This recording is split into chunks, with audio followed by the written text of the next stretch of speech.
Welcome back to Daily Flash. I'm Andrea Jackson. The nominees for the 95th Academy Awards have been announced. Celebrity journalist and TV host Steve Helling joins us in studio. Senior writer for People magazine. He's here to dish with who got nominated, who got in, who got snubbed, who should win, who will win. Steve, good to see you. It's good to see you. I always love Oscar. I do too. So, yeah. I do too. We'll start with the Best Picture nominations. Yes. There are several in this category. All Quiet on the Western Front. We've got Avatar: The Way of the Water, The Banshees of Inisherin, Elvis, Everything Everywhere All at Once, The Fabelmans, Tar, Top Gun: Maverick for a Best Picture, Triangle of Sadness, and Women Talking. What stands out to you in this list? Well, I mean, I think that Everything Everywhere All at Once is probably the sentimental favorite. Yes. But you heard it here first. I think it's not going to win any major category. Really? I just don't. There's always one Yes. that is nominated for everything and doesn't end up winning, and I just don't see that one winning Best Picture. I could be wrong. I might be back here in a few months apologizing to everybody, but yeah, I don't see it winning.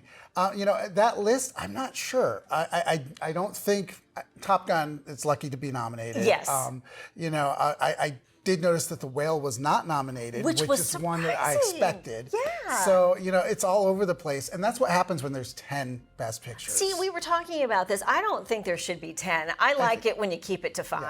I mean, the whole point of Oscars is that it's an elite group. Yes. So let's nominate 5, and those are the 5 best. 10, I don't know if I saw 10 movies in the theater this year. So. There's a couple on that list Yeah. where I'm like, I didn't see that. I didn't even know that was a thing. So yeah, and I work in the business. Yeah, I know. So. You and me both. But I also think, too, they made it this way so they could invite more people to the party. Right. Obviously we all watch the Oscars to see the famous people there. So we want to see as many famous people as we can. So if there's some skin in the game for them, it's a good thing. If Tom Cruise shows up, it will draw some eyeballs Sure, for sure. absolutely. Let's talk about the lead actress category. Steve, Kate Blanchett for Tar, Michelle Yeoh for Everything Everywhere All at Once, Anna de Armas for Blonde, Andrea Riseborough to Leslie, and Michelle Williams for Steven Spielberg's The Fabelmans. Okay, your reaction. Well, I only know who 4 of those people are. I mean, let's just start there.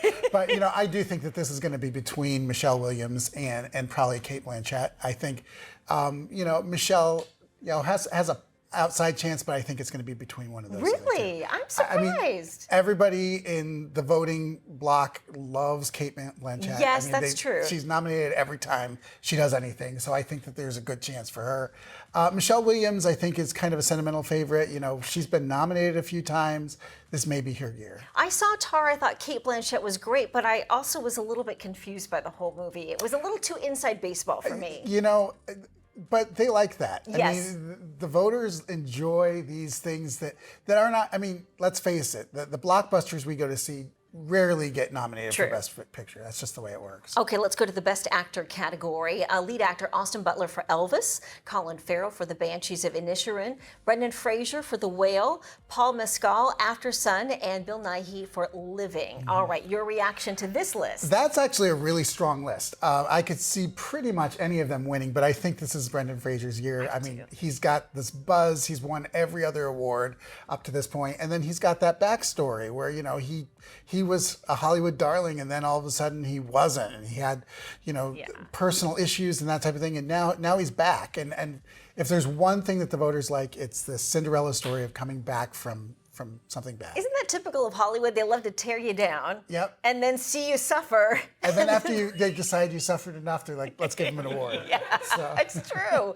Well, I know Austin Butler has won for Elvis in a couple of previous award shows. He has, and he did a great job in that. He did a terrific job in that. Even my kids went to see it, and I wasn't sure if they were really going there or going somewhere else. But they went to see it, and they're like, he was really good. And I was he is actually bringing the Elvis story to a whole new group. Yeah, I think so too. So it should be a good category. I think out of all of them, the actor-actress category is the most intriguing. We'll have to see whether he does the Elvis accent if he accepts. I think he will for sure. Yeah, he will. Steve, where can people find you for more information? Well, obviously I work at People magazine, so there's that. And then my name, Steve Helling. I'm on Twitter and Instagram, just @Steve Helling. No spaces, no anything. Steve, good to see you. Thank you so much. Good to be here.